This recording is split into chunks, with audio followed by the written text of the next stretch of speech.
The flute of a spiral router bit cuts with a slicing action.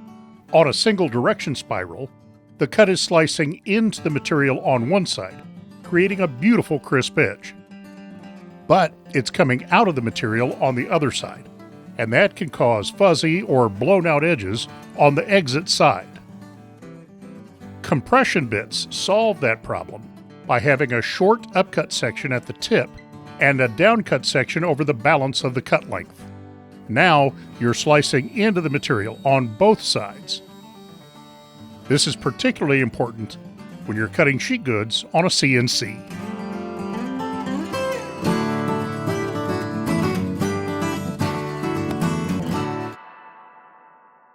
This new set from Ultra-Shear bundles the 3 most needed sizes of solid carbide mortising compression bits into a package deal. All are a 1-inch cut length in 1/4 inch, 3/8 inch, and 1/2 inch cutting diameters.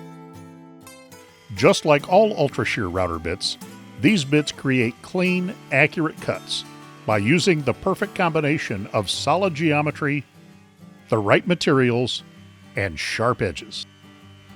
That's why every Ultra-Shear bit is precision ground from the highest quality carbide, engineered to cut clean and stay sharp. And we are continually pushing router bit design forward, developing new profiles, refining proven designs, and solving the problems woodworkers run into every day. With hundreds of profiles to choose from, you can always find the right bit for every one of your projects. Ultra-Shear bits are made right here in Strongsville, Ohio, and shipped direct to you. No middleman markups and no ocean voyages. Just great bits at a great price. Ultra-Shear router bits, built for clean, accurate results with every cut.